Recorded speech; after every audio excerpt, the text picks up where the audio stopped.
All right, hey guys, what is up? It is Bibzuda back here once again on the Outlast trials, and in this video I'm going to be discussing the new rig that was released with the Project Breach Season 2 update, being the Jammer rig. I am back to max level 75 and have fully upgraded the Jammer to level 8. And I'm not going to actually be having any gameplay in this video, so just a disclaimer. But if you want to see me playing with the Jammer rig over the next day or so, I'm going to be uploading a new escalation run that I went through, and that's how I got my max level back. Went through an escalation run with the Jammer rig, and you can see me play with it, but I'm basically going to give my thoughts on it overall and talk about it a bit, having done the escalation run with the Jammer.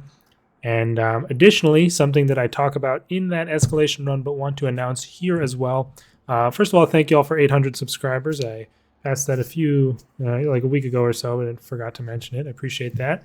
But I do want to say, if or when, whichever, however positive you want to be, I reach 1,000 subscribers, I will be doing a marathon live stream of an escalation run.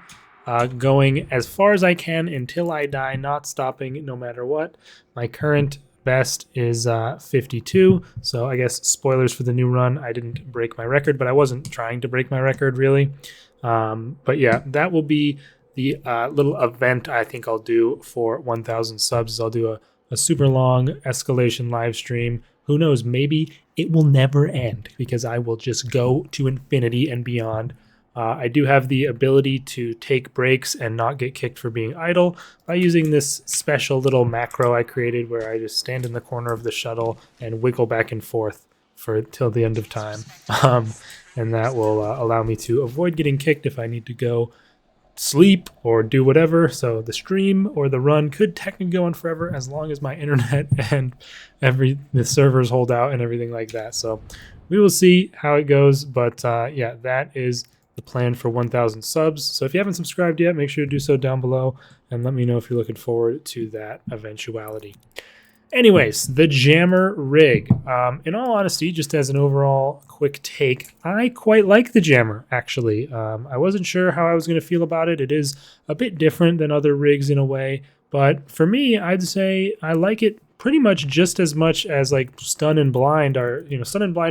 Stun is, of course, stronger, absolutely. Still, this doesn't necessarily compete with Stun, especially in solo, and especially if you're trying to move quickly, but the flexibility and versatility that it offers and ability to do a lot of things that other rigs can't is pretty nice, and I quite like the different things it can do. I didn't really use the enemy corruption very much at all. It takes a long time to hit them with it. It's a rarely useful in my perspective. It's not very good as an offensive rig, but the fact that it even can be used, like if you're in a pinch situation or something, like you're 1 bar of health and need to run past someone to the shuttle, you can maybe get an angle on them and jam them to get by, things like that. But all the other uses are what I really like about it. One of the best ones for escalation being this pacemaker upgrade, which makes it so you get an additional self-revive. So even if you have no revives variator, you can get one from your amp and one from the Jammer. So that's a pretty big boon to bringing it in escalation, although it is hard to give up stun for that if you're going for high rounds, but still, it is pretty cool. Of course, if you don't know, the Jammer's main function is to disable electronic devices and also unlock padlocked containers and doors. As of the Season 2 update, the padlock containers now have more guaranteed loot of like the blue ones having a rig recharger and a battery, and the health ones having a full heal in them. Although I've had a few where there wasn't a rig recharger inside, so that might not be fully consistent. But either way, it can feel pretty good to just open one of those knowing you'll get a rig recharger and have it for later. But another reason why the Jammer is very, very nice currently is I'm actually not sure if it's on any of the trials, but I'll check. It's something I ran into a lot in escalation. No, it doesn't seem to be on Winter Kills. Let's check Genesis. No, it does not appear to be. But there's this one variator called Padlocked Doors, and it makes a lot of the doors in the trial have a padlock on them, and those can only be opened with a lockpick or you can use the jammer rig to open them. And I found that to be extremely useful to be able to open those doors quickly and easily without having to do the lockpick minigame. And especially once you get this long distance upgrade, you can open doors from very far away, which is often quite important, especially because you can use this on the doors that you have to pull the lever down and hold and wait for it to open. Those usually leave you in the light exposed, but with the jammer long distance, you can open them from far away. And especially if you have the improved speed, it opens it way faster than the lever too. So it can be very good for those situations to do things much more safely and easily. Additionally, in that same vein, on the Poison the Cattle trial, you can use it to go the shortcut route immediately, get through the gate that leads directly to the poison factory to speed up the trial, which I think is a very nice thing to have the ability to do. You're also able to turn the traps against enemies with the rewire upgrade. I didn't do this a whole lot. I wasn't really using it on traps too much. I mostly saved it for those padlocked doors a lot of the time. I found it very, very nice for that. And just in general, just having the ability to at any time just pop open a lock on any container. If you need some health, you can easily get the health from any container. Just having that flexibility I found very, very nice. Of course, stun may prevent you from getting damaged in the first place, but still, I haven't really seen how long the cooldown is on psychosurgery yet, but it is a very short cooldown especially with the decreased cooldown compared to something like stun. It's only, it's actually interesting. It's a very interesting new system they have for this rig in particular. Depending on what you use it for, it has a varying cooldown length. There's these lights on the jammer rig that light up based on how long the cooldown will be. It can either be 1, 2, or 3 lights. Something like a locked box or door will be only 1 light, and the cooldown's only 45 seconds, so it's pretty decent. If you use it on a trap, that's a level 2 cooldown, but I'm not 100% sure on how long that is. And then if you use it on an enemy with corrupt enemies, that's a level 3, the longest cooldown you can get. But yeah, I personally enjoyed using it quite a lot in my escalation run, and it's definitely a potential to just take in escalation because of the pacemaker ability being very helpful, and also because of that padlocked doors variator. It came up quite a few times in my escalation run, and this makes it so much nicer, and you don't have to worry about looking around for lockpicks and then taking the time to unlock the door leaves you exposed. You have to do that little minigame. I mean, the minigame's not going to be hard, but it definitely could leave you exposed to enemies in that brief window when you are trying to unlock the door. So I definitely think it's a good rig. I like it definitely more than the release of Barricade, although I know Barricade does have its fans, and then I would always take it over Heal or X-Ray.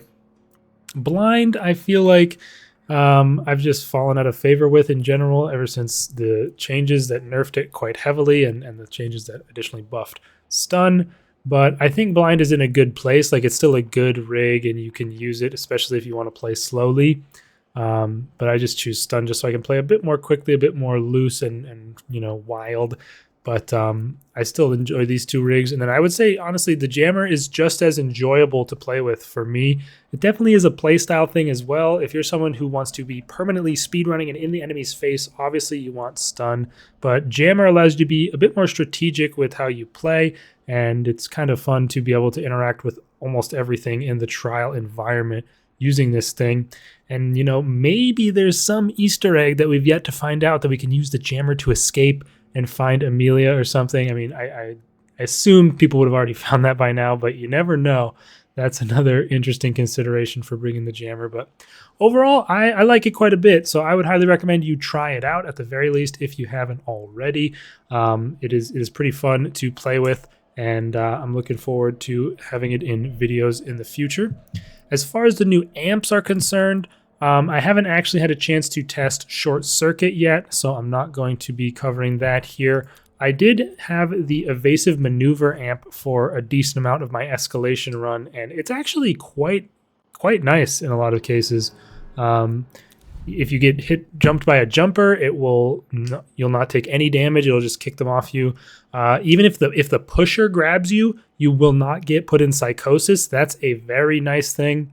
And even with like certain enemies, like if a giant grabs you, I think you'll take a little bit of damage, but normally you would take like 3 bars, and instead you'll just take less than a bar and get released. So it's definitely a very useful amp, in all honesty. Like if something like Smash would be like not really useful at all, like there's no unreliable doors variator and there's no co-op doors to use, I could definitely see myself considering taking evasive maneuver just to give myself that extra leeway to make a mistake and not have it be the end of the world. So I underestimated this one a little bit. It's actually fairly decent. And then Bandages Expert, I mean, it's pretty simple. This one's not going to be useful for someone who's going for A pluses, but maybe, I mean, I don't know. Is anybody really going to use this? I can't imagine. I don't even use bandages barely ever, even if I take damage, because there's usually medicines around that are quicker to use and easier. So I don't know. I don't see this one being very useful at all. But yeah, we've got 9 amps in each category now. I'm glad they added new ones at least. I'm looking forward to them adding more in the future. And I do kind of wonder if they're ever going to add a 4th or higher tier of prescriptions as well. But, you know, hard to imagine what those would be exactly. Either way, that's about it for this video. I will talk about the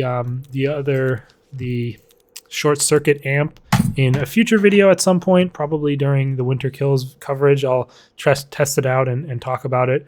But, I mean, just as a brief disclaimer, noise reduction, in my opinion, is just too good for it. I mean, I can't imagine an amp that I would want that would make me not want noise, like want over noise reduction. I can't even imagine, like I can't conceive of an idea that could be of an amp that I would take over noise reduction. But, you know, that's just where I'm at. It might be very good though. It depends how much cooldown it is, because if you have stun rig like every 20 seconds, then maybe you don't need noise reduction, you know? But I doubt it's that powerful. Either way, we'll have to see in the future. Let me know your thoughts on all these new items in the comments. Have you tried out the jammer rig? What did you think about it? And be sure to tune in to my escalation run that I'm going to be uploading over the next few days. And please subscribe down below if you want to see the marathon live stream for escalation record that I want to go for if I do reach it. Thanks for watching, you guys, and I'll see you next time. After the escalation run is fully uploaded, then I will move on to covering the actual Winter Kills event trials and, yeah, running through those on psychosurgery. So should be pretty fun. See you guys there. Peace out.